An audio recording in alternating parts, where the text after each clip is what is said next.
ከ15 ዓመታት በፊት ብዙዎቹን የመካከለኛው ምስራቅ አገሮችን ያዳረሰው የአረብ ስፕሪንግ የተሰኘው ህዝባዊ እምቢታ የመንንም አላለፋትም። በጊዜው ህዝባዊ እምቢታው አገሪቱን በእጅጉ ንጧታል፣ ነቅነቋታል። ህዝባዊ እምቢታው የሀገሪቱን የረጅም ጊዜ ቀድሞ ፕሬዝዳንት አሊ አብደላ ሳልሕን ከስልጣን አሽቀንጥሯቸዋል። ህዝባዊ አመጹም አሊ አብደላ ሳልሕን ከስልጣን ማሽቀንጠሩ ቢቀናውም ሽግግሩ ግን አልጋ ባልጋ አልነበረም። ሀገሪቱንም በፖለቲካዊ ቀውስ ያምሳት ያዘ። በዚህ ቀውስ የየመን መንግስት ውስጣዊ አቅም ተዳከመ። በዚያን ጊዜ መነሻው ከሀገሪቱ ሰሜናዊ ክፍል የሆነው የሁቲዎቹ አንሳር አላህ የጦርና የፖለቲካ ድርጅት በውጊያ በለሲቀናው ያዘ። ሁቲዎቹም ከ12 ዓመታት በፊት ከግዛት አልፈው ርዕሰ ከተማዋ ሰንዓንም ሳይቀር አፈፍ አደረጓት። ሁቲዎቹ ከ11 ዓመታት በፊት የአስተዳደር አቅማቸው የተዳከመውን የጊዜውን ፕሬዝዳንት አብዱረቡ መንሱር አልሃዲን ስልጣን እንዲለቁ አስገደዷቸው። እንደውም በቁም እስር አዋሏቸው። ሃዲ ለቁም እስር ከተዳረጉ ከወር በኋላ አመልጠው ሽሽታቸውን ወደ ሀገሪቱ ደቡባዊ ክፍል አደረጉ። ሁቲዎቹም ሃዲንና የአስተዳደር ሹሞቻቸውን ያሳድዱ ያዙ። የሺያዎቹን የአንሳር አላህ የሁቲ ታጣቂዎች ይህን ያህል አቅም ማበጀት ሳውዲ አረቢያ አልወደደችም።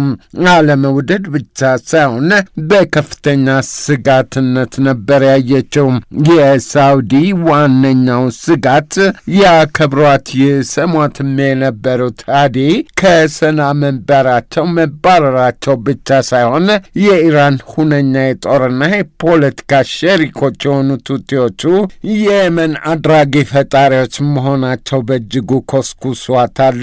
ከዙሪያ ገባውም ከአካባቢው ሀገሮች ጋር ተጠራርታና እኔን ያላችሁ እስኪለያችሁ ብላ ሁቲዎቹን ልክ አስገባቸዋለሁ በሚል ሳውዲ መራሽ የተሰኘውን የጦር ጥምረት አቋቋመች። ሳውዲ መራሹ ጥምረት ከ8 ዓመታት ላላነሰ ጊዜ ሁቲዎቹን በጦር ይቀመስላችሁ ሲላቸው ቢቆይም ሁቲዎቹ ቀድሞ እንደተገመተው በአንድ ሰሞን ውጊያ አልተፈቱም፣ አልተረቱም። እንዳውም ጥምረቱን ጥርሳቸውን ነክሰው ይዋጉት ያዙ።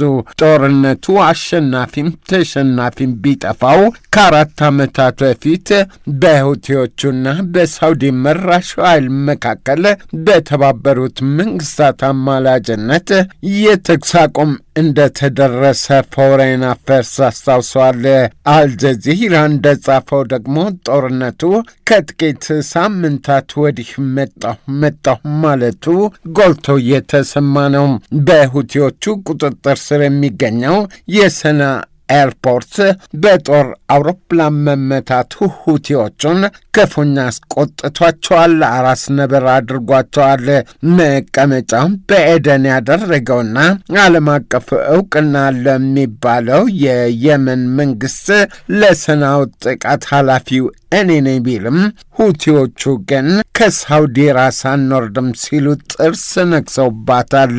የየመን መንግስትና ሁቲዎቹ በየበኩላቸው ተነስታ ጠቅያሉ መሆኑን ዚ ኮንቨርሴሽን ጽፏል። ሁቲዎቹ በደቡባዊ የመን በመንግስት የጦር ሰፈሮች ላይ የባሊስቲክ ሚሳይልና የድሮን ጥቃት አድርሰዋል። ከሳውዲ አረቢያ ጋር እልህ መጋባታቸው እየተካረረ ነው። የጦርነቱ አድማስና ባህሪ ከቀድሞው ለወጥ እያለ ነው። ሁቲዎቹ በሳውዲ ላይ ከሚያደርሱት ወሰን ተሻጋሪ የሚሳይል ጥቃት በተጨማሪ የንግድ መርከቦቿንም በድሮንና በሚሳይሎች ይቀመስላችሁ ማለቱን ተያይዘውታል። ሳውዲ አረቢያ ልብ አድርጉልኝ ከማለትም ባለፈ በቀይ ባህር ቀጠና ለንግድና ለጭነት መርከቦች ሰላማዊ ምልልስ አጋዥ ነው ያለችውን የጦር ጥምረት የመሰረተችው ባለፈው ሳምንት ነው። ሁቲዎቹ የሳውዲን ወደቦች ከረቻችመንባታል ካሉ ሰንብተዋል። በ9 ያህል የነዳጅ መጫኛ መርከቦቿ ላይ ያነጣጠረ ጥቃትም ሰንዝረዋል ይባላል።